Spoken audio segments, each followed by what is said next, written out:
So we made it through another Nintendo Direct. And before we get too far into this video, I did just want to say that I'm not going to go through all the games. There were too many, and honestly, I kind of wanted to just talk about the two games that I actually picked up, the shadow drops of the day, and more talk about their performance and what I think about them. But I will say, my god, there was a lot of people who are not happy with what Nintendo turned in today. What we got to see, and I think that's fair criticism, honestly. There was some stuff in there that I thought was good, especially if we just kind of talk about the Nintendo Direct only, and we don't go into the indie, which I think the indie had a lot of pretty decent stuff. But the actual Nintendo Direct, the partner showcase, if you will, did not have very much.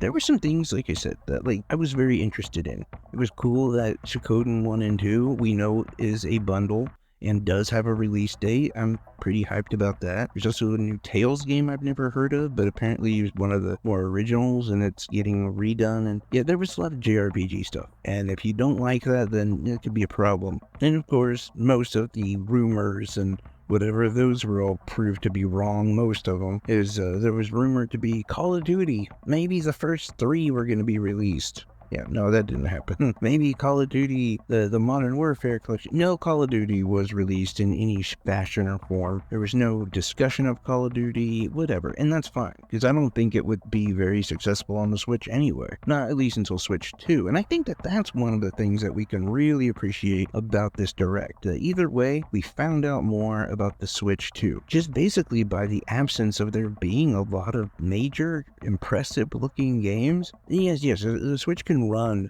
the JRPGs. You can run your Dragon Quest 3 2D HD thing. It can do all that. But when it really gets into some of the more higher end games, and when I say higher end, I don't mean like better. Because if you ask me, Dragon Quest 3 Remake is going to be better than any new Call of Duty, but that's me personally. I just mean like games that require more out of a console. We're going to see less and less of those on the Switch, because the Switch is already struggling. It was struggling 4 years ago to compete with the higher end games, more demanding games, if you will. But the fact that we didn't see very much tells you something. It tells you that, yeah, the Switch 2 is coming out soon. I don't mean within the calendar year or anything like that, but I just mean I think we're going to be hearing about it relatively soon, and we should see a drop by spring, honestly, if I'm guessing. And I'm not trying to be one of those game channels that goes by rumors and leaks and all that stuff, and I'm not even trying to spread my own stuff. This is just my thoughts, my idea, and I think that we're going to be seeing the Switch 2 sooner than later. And maybe I'm wrong. Maybe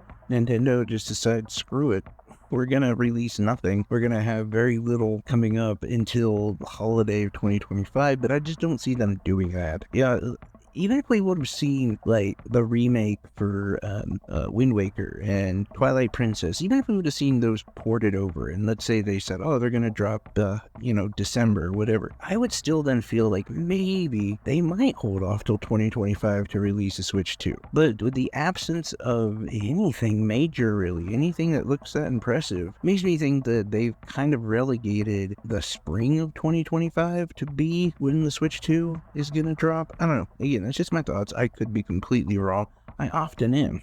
But another place that I was wrong was one other thing that we got that I think was impressive and was cool. We got Pizza Tower for the Nintendo Switch, and I gotta be honest, I didn't think that the game could run on the Switch. My son has a relatively good computer. It's not the best, but it's a decent gaming computer, and even it kind of struggles with Pizza Tower. But Pizza Tower on the Switch actually plays really well. I had no issues at all. The hardest thing I had was actually controlling the game, and that has nothing to do with the game itself. It was literally on me. But it's almost so fast, it was hard for me to keep up with, which honestly is incredibly positive. It's funny because when we saw the trailer for it, I told my son, I was like, this game has to come out soon. And he's like, why? And I'm like, because there's that other one coming out, and whichever one beats the other to the market is going to be the popular one. And so I do think that we're in a place where, Pizza Tower is going to dominate here on the Nintendo Switch, and they did it at a perfect time, because not only did they beat the other one to the market, the game actually, like I said, performs really well. And that's the most important thing in a game like this. You don't want there to be any lagging, any issues like that, and there was none. So that was really cool.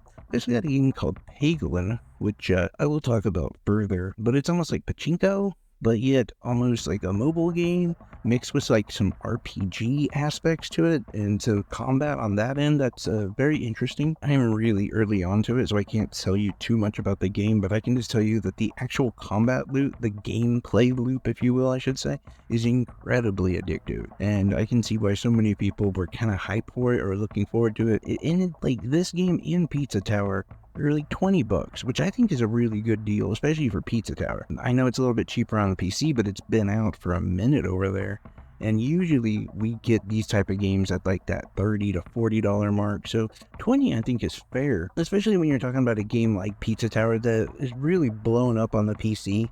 And I can see like if you don't pay any attention to PC gaming or Steam or any of that, you may not know how big Pizza Tower has been, but for a while, about, I don't know, 6 months ago, that game was everywhere. Like, everyone was playing that on streams. It was the game that people were even doing, like, theories about. And it may even been longer than 6 months ago, now I think about it. But my point is that game was really big. And so I figured that when it does drop on the Switch, we're going to have to pay that Switch tax and pay a premium. Especially if we expected a game that would actually perform well and look really good. And it looks exactly and performs exactly like it does on a PC. So that has really been impressive. It's a very fast-paced game. If you've never played it or never heard of it, it's almost in a lot of ways like a Wario ripoff. You run through a level, you rescue pieces of a pizza, then once you have all the pieces to make a pizza, then you basically start what is called pizza time, and you have to run all the way back to the very beginning, and you have a limited amount of time. The game is just ultimately super chaotic and silly, yet kind of difficult at times, honestly. Like, as fast as you need to move, and some of the controls and the way that it moves, it can be kind of difficult. But I've so far really enjoyed it and been having a lot of fun with it. I'm incredibly glad, like I said, that the game did drop. But not only that, but the fact that it looks and performs as well as it does. And this is also one of those games that it has a story, but God knows really what it is. It's more about the actual gameplay. And that's, the important part. As where Peglin actually has this addictive combat and this addictive gameplay loop, it also has a relatively interesting story. At least it does so far. I'm not even going to try to get into it because I'm not sure of most of the elements of it. Like I said, we've been playing for maybe 30 minutes or so before doing this video. But what I have noticed is it does build upon itself. Like, there are a lot of cornerstones for a good story, and I think that that's the direction the game's gonna go. At least I hope. So far, it's been really good. So yeah, I mean, the shadow drops, in my opinion, for this direct were actually good. The rest of the direct, oh yeah, not good at all. Especially the actual Nintendo. To be clear, I think the indie world was really good.